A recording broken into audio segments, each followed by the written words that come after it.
given the wrong Maramakim. It's Tshuva Lamed Aleph. It's the closest Tshuva to the murex chalazn. The Tshuva says that it's a creature that lives in the water and that migrates out of the water but always goes back to the water, which fits with the murex. The problem, though, is that the murex cannot live out of water for more than a few hours. It needs water to live. And as soon as it dries, it dies unless it goes back into the sea. And this is something that I got, the information I got is from the people involved in the murex. It can only live for a few hours. That it could go up a mountain, live up a mountain, and when rain comes, bring its way up. Doesn't fit with the language. It doesn't fit with this murex. It doesn't shtim b'chlal. The answer that those involved have said is that, that's a different chalazn. The Yad Ramah says the Sanhedrin Tzaddik Aleph chalazn is not the same chalazn as the techeles, which is fine. So then the Gemara is not a raya, it's not a kasha. The Marsham understood that is the chalazn. As I said earlier, there's no way to understand the Tshuvas Marsham to shtim with today's murex. All right, the Marsham was talking theoretically. He didn't see any creatures. He was explaining the Gemara. But Lamaisa, this is a fourth Gemara that mentions it, which doesn't shtim with today's chalazn. And the only way out is to say, it's referring to a different chalazn, which could be. The fifth Gemara is the well-known Gemara Menachos. People who talk about the techeles and chalazn without having enough time to prepare, just talk about that Gemara. It says Gufay Daim. It's obviously some type of midrashic Gemara. Gufay Daim Eliyam and Briyasei Daim Eladag Va'ela Pamachas La'ayin Shala. So that I'm asking, it doesn't shtim, but it doesn't have to shtim. They were already holcha by nemushais. Whether coming up once in 70 years is meant literally, or whether coming up once in 70 years is meant just that it's a rare creature, hard to get. So I'm asking, there's no mashmois from there. Gufay Daim Eladag does not fit. What they have shown in the advertisements, if you trace the snail, you take away the tracing, it's a little similar to a fish. Very little. It's like the stars are similar to the constellations. It's a shvacha thing, but it's hard to ask it to yufta from the Gemara, which at any rate is difficult. And as I said, it's a fifth Gemara. It's going beseder. It's not. There's no raya from the Gemara to this. It's certainly not a raya. It's certainly not oila achas Hashem Mishana. All right, but Gedolei Yisrael already said that oila achas Hashem is lav dafka. It's a Rashi in Yirmiyah Nun Beis that seems to say it's found all the time. And Memela, this kasha is not such a shtaka kasha. The murex is rare. Is it a little bit rare? Today, nothing is rare because we already are sophisticated. The murex is not a deep water creature. It's a creature that's in water which is between, most of the time, between 5 and 15 meters deep, which is not very deep. It's likely that once you know it's there, you can get it. But it's hard to know. Today, things are very sophisticated, and it's easy to catch. I don't know if it was rare then. The sixth Gemara, to me, is the biggest tiyufta of all. The Gemara, in a few places, about Metzias Samach Aleph, one of them says that Kadosh Baruch Hu is Asid Lefraya. Kadosh Baruch Hu is going to punish those who take Kala Ilan and pretend it's techeles. The Gemara is saying that there's something called Kala Ilan, which is similar to techeles. Why would anybody say Kala Ilan is techeles? Kala Ilan is cheap. It's an inexpensive vegetable-based dye. The techeles is expensive. It certainly was expensive. Today it's still pretty expensive. It's an expensive dye. And Memela, now this is the raya that those who are for the murex bring, the strongest raya. I have to tell you, there was about 20 years ago, there was an assemblage in YU introducing the new techeles. And I got a tape of Rav Hershel Schechter spoke there, and Dr. Norman Lamb spoke. And Dr. Lamb showed he shut off the lights and showed on the tape, I couldn't see it, but he showed Kala Ilan, we know what it is. Let's say they're right. Because the word indigo is used by Rishayim, and today we have indigo. Let's assume they're right. So the indigo color and the techeles that they're making is the same color. It's a raya, it's the same. Now what he showed was the molecular structure of the indigo dye and the molecular structure of the techeles dye. And they're exactly the same. There's no difference between them. You can take things out of different products, just like if you take glycerin out of an animal, out of the fats of an animal, or glycerin out of vegetable fat. You make glycerin. No lab could tell you if it comes from a kosher source, from flesh, or trefa source from vegetables, because the glycerin itself is a molecule, a specific molecule.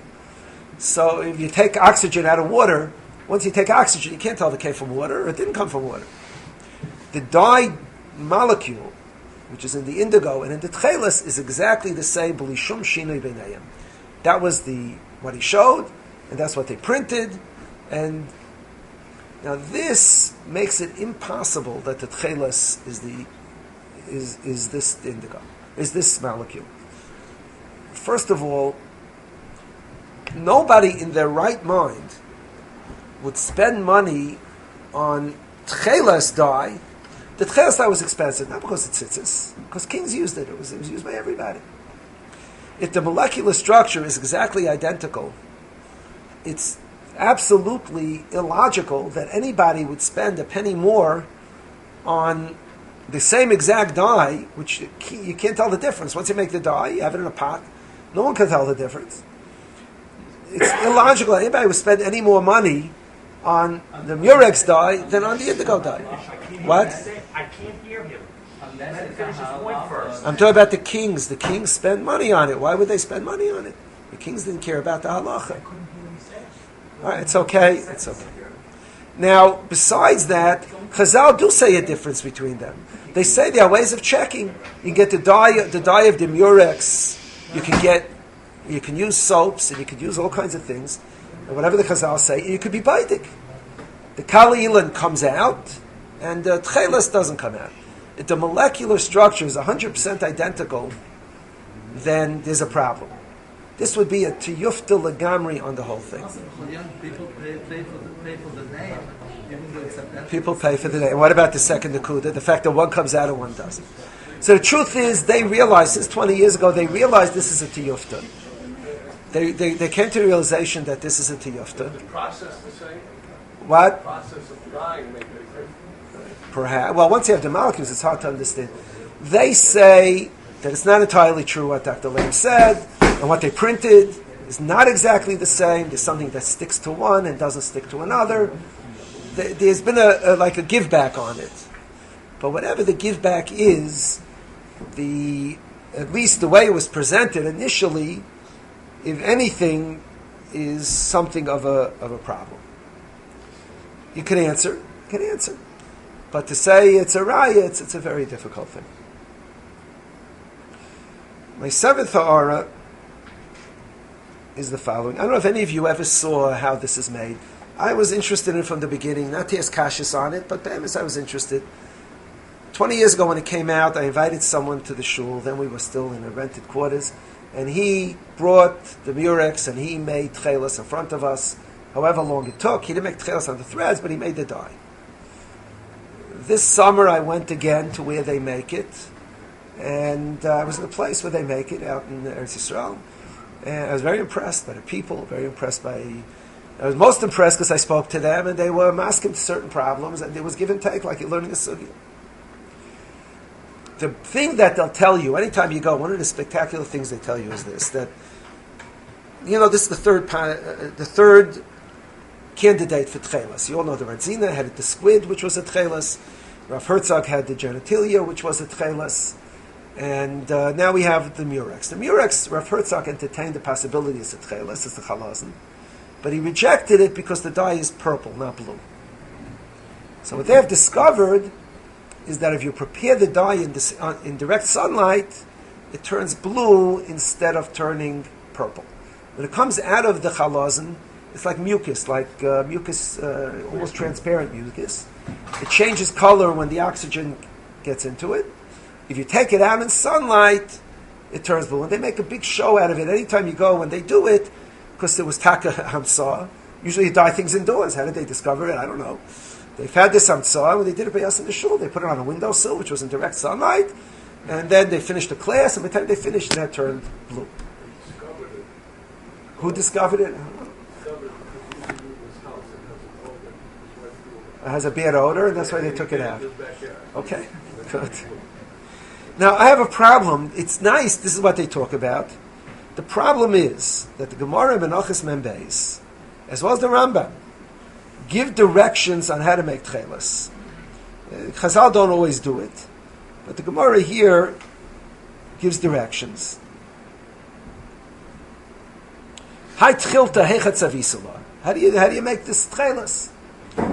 Amalei, Masinan dam chalazim, v'samamanim, v'ramina luhu b'yaira. We put it into a pot. We cook it together. Shaklina purta b'biyasa. We take a little off in an eggshell. V'tamina luhu b'udra. We taste it to make sure it's ready. V'shadina luhu lahu b'yasa. V'akalina leila udarta. And that's how we make it. Well, exactly it means whatever you like. Shmamina tla, shmamina tima, psula place la shmamina. You take it out in an egg to taste it because the part that you taste is possible, etc. Need the shma. It doesn't say, my raya is only, it doesn't say put it in sunlight. That's their whole speech. Amazing, you got to put it in sunlight. The Rambam also, the Rambam gives directions on making techeles. Ketzat soivin techeles shal tzitzis. Leichem etzem, shoy noisi besid, akach mechapsen noisi, et shein naki. Mersicha noisi, akach meviyin dam chalazim, hu dag shadai me'enu lein techeles. The damai shachur kedyayin has black. This also doesn't, the Rambam can't possibly hold of this techeles. The Rambam says, damai shachur kedyayin, it comes out black. Ubi yama melach umatzui. Now, it's not found in Yam Melach. The Rishonim that Taicha means is salt water as opposed to fresh water. It's found. V'noisem b'sadam l'yaira v'noisem mir samamanim k'bei akumanyo k'yoytze ben k'der shal tzava ma'isem v'rasicha noisem b'yatzemer ch'yasa ken rekia zeh tchel shal tzitzis. If every time they give a class about it, this is their whole speech, it has to be in sunlight, why did the Rambam mention it? Why doesn't the Gemara mention it? It's a difficulty, a major difficulty, with the possibility of the murex being the murex. Is it proof? It doesn't prove. But it's a problem. If it's kosher, if it's kosher, probably not. And that itself is a discussion which I didn't want to go into. The question, I'm mentioning problems from Shas. There are Gedalei HaPaiskim who held that it has to come from a kosher creature. The Chidah among them. This was dealt with in the Sefer Ein HaTcheles from the Redzina. It's not itself a tiyofta, but the point you're making is a good point. Like I said when I started, I want to just go through Gemara, Rambam. It has to shtim. If I have a shverikite from a chidah, so it's a shverikite. It's not a tiyufta. I think it was asking how come they taste it. How come they taste? You're allowed to be tayim. I'm sorry. The Gemara in Brachas says you're allowed to taste tray for things, prepare, and pilot. Taste akazayas in your pilot. Gemara says you're allowed. Food, chazal made exer, you might swallow. If it's not food, so you're allowed to. The Pischei Tshuva in Sadiches, the beginning of Taruv, the second Pischei Tshuva, talks about tasting soap, tray for soap. When there's no chashash swallow, you're allowed to taste kosher things in your pilot. With no chashash swallow deliberately, I mean. Yeah, I'm going to get back. I want to come back to the Rambam. You're right. I meant to prove from the Gemara so far. Anyway, the eighth Gemara, and I'll try to sum up, is by me also a kasha gedoylad ma'id, except most people don't appreciate it. The Gemara Megillah Davov says that Zvulun was Chayref Nafsha Mamos, I think it's the Lashon. The Zvulun was unhappy with Chelek in Eretz Yisrael. So Rabbi Shalom told him, Kulam tzrichen lach, for two things, for some type of crystal and for the dam chalaz. Everyone needs Zvulun for the chalaz. Now, if you ask 100 from Yidden where Zvulun's Chelek was in Eretz Yisrael, 99 out of 100 will tell you it was on the shores of the Mediterranean Sea. The problem is, everybody knows. So the problem is that if you don't learn Yeshua, so that's what you think. In Sefer Yeshua, the gvul of Zvul of every shevet is described from city to city, an entire border of every single shevet. It's not emes that Zvulun had a chelik at the shore of the Mediterranean. It's not emes. Some Rishonim taich that it was at the edge of the Kinneret, and they taich l'chayf yamin to mean the Kinneret, which the Kinneret is not a saltwater lake. It doesn't have any chalazin in it.